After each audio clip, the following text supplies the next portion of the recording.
I trample on the law with living feet. For to rise in freedom, I was born.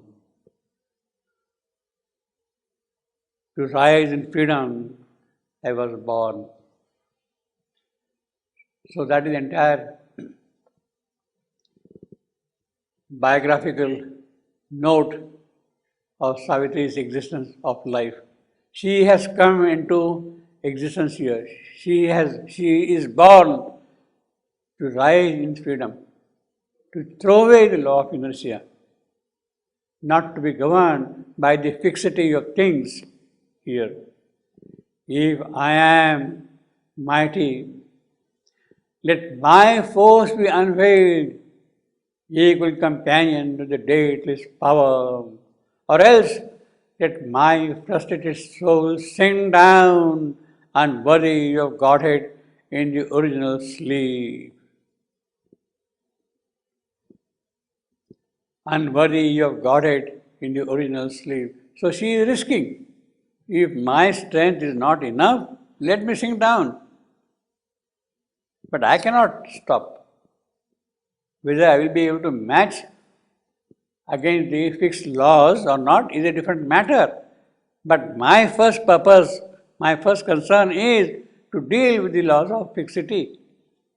Or else let my frustrated soul sink down, unworthy of Godhead in the original sleep. I will go back and sleep there in the superconscious. That's the original sleep. When she was there always, you see. I claim from time my will's eternity, God from his moments. Well, that is her claim, obviously, to claim eternity in time. God from his moment. He has lived here in the transience. I want to claim him back for eternity.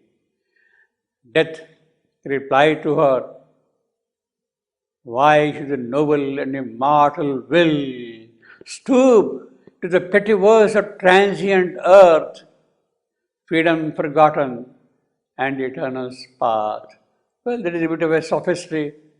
He is giving a little fine point there, see. Death replied to her, why should the noble and immortal will? What is the purpose? You are so great, so mighty, etc., etc. Why you are worried about transient things? In what way is it going to be of any help or consequence to you at all, you see? Transient things, you see. But Savitri's whole point is, in the transience also there is eternity. It is not that the moment is passing, therefore there is no eternity in that moment. It is present everywhere, at every instant, you see. It is always there. Freedom forgotten and eternal's path. Or is this the high use of strength and thought to struggle with the bonds of death and time and spend the labor that might earn the gods and battle and bear agony of wound to grasp the trivial joys that earth can guard in a small treasure chest of passing things. So basically he says that it is a high use. You are a great person. You are showing off yourself in all these actions. All these small little things, why you are worried about that? You are so great. You are showing off unnecessarily yourself, your high strength, you are showing off in a small matter. Is that worthy of you? All these are small, feeble, passing, transient things, and you want to show something of that here. Is it worthy of you at all to do anything at all? And battle and bear agony of wound to grant the trivial joys that earth can guard in a small treasure chest of passing things. Child, hast thou trodden the gods beneath thy feet, only to win poor shreds of earthly life? For him thou lovest, cancelling the grand release, giving from early rapture of the heaven, his soul, the lenient deities I call.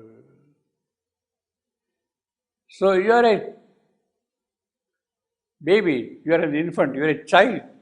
You are talking about big things, you see. You are a child. He is talking fatherly to her now. My dear girl, my dear child, my dear daughter, this is not worthy of you at all, you see. The show of high strength is not worthy of you at all, you see. Are thy arms sweeter than the course of God? Do you think that by embracing your lover in your arms, he'll be more happy than in the course of God? Do you think that at all, you see? She answered, I straight trampled on the road, a strong hand hewed for me, which planned our paths. I don't care of what you're talking. My one concern is, this is the path which has been made for me by somebody who is very strong, who is great. And I will follow that path. I trampled on the road, a strong hand hewed for me. Some divine hand has made this road for me, he has planned this road for me, and I am going to follow on that road. I don't care about other things. If I had to trample in that process something, I would trample them, you see. I run where his sweet, dreadful voice commands. He is, of course, Satyavan, of God also. What does he say? No, I thought it's God. No, okay. Look, God. yeah. No, he said listen. But the line after, it's obvious it's God. Yeah, it is a straight trample on the road, strong hand, huge, strong hand, that is God, which is His. Yeah. She's answering on 35. Which is, 36. yeah. Strong hand is personified as He. Strong hand. Yeah. The one who has strong hand, it is He. His sweet, dreadful voice commands. Yeah. And I am driven with the reins of God.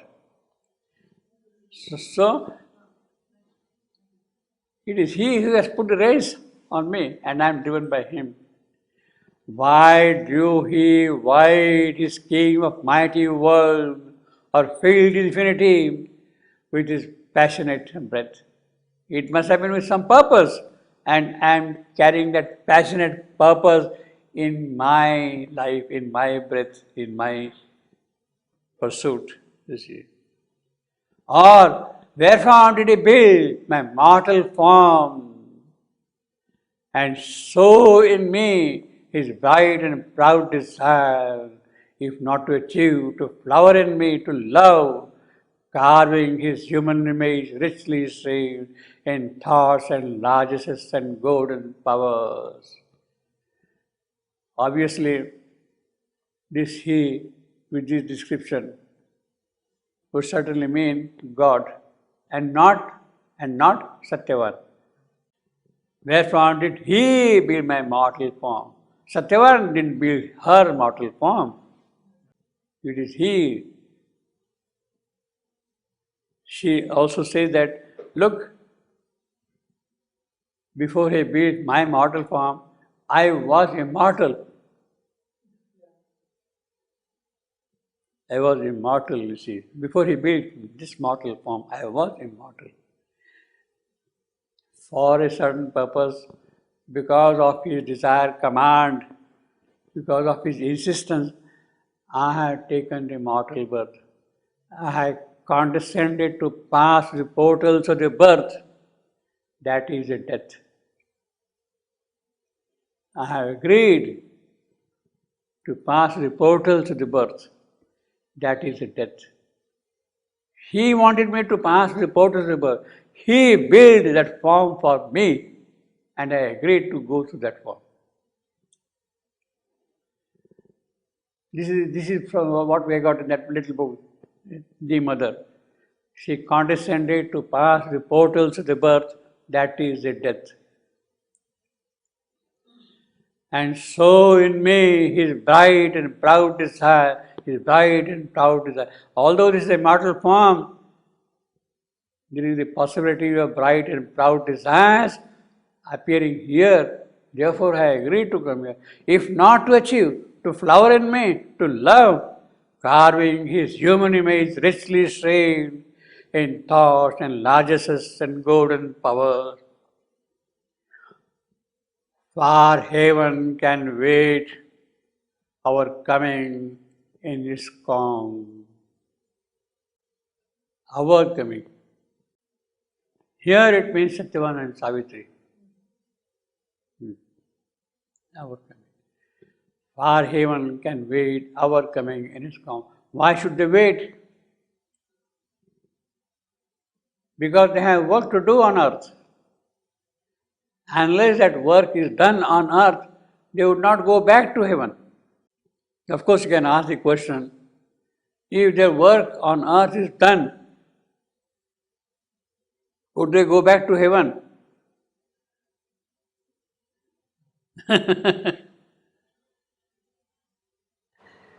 No, No. it will be heaven on earth. Of course, obviously, that is the work done. That is the work done, you see. That is the work done. That is the work done, you see. So there is no question of them. See, whatever you want, in fact, rather they would prefer to be on earth than in heaven. When the work of heaven is done on earth, they would prefer to be on earth than in heaven, obviously. Because heaven is a frozen thing. It does not grow, it does not expand, it does not progress. Whereas in earth, there is a constant progress.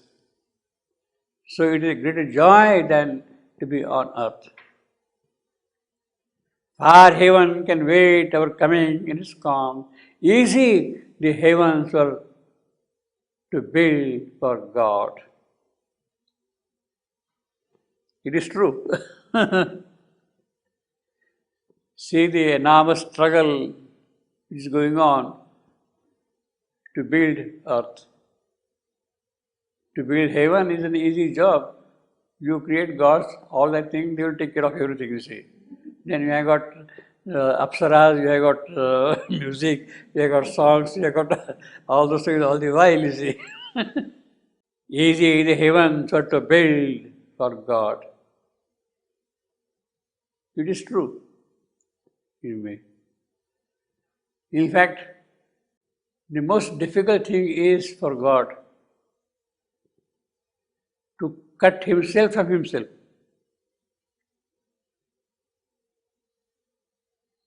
That is the most difficult thing.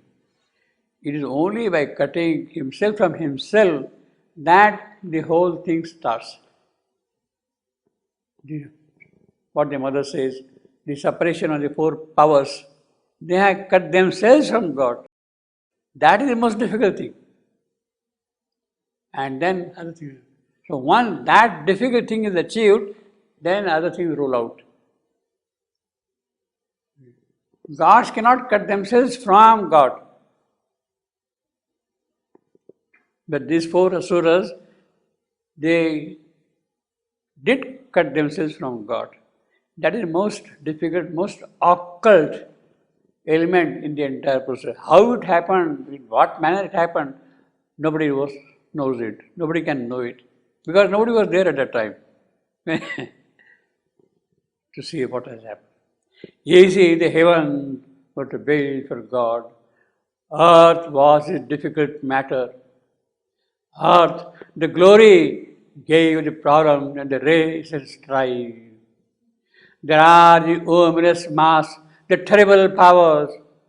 There it is greatness to create the God, in this ominous creation to create God. That is the most difficult thing.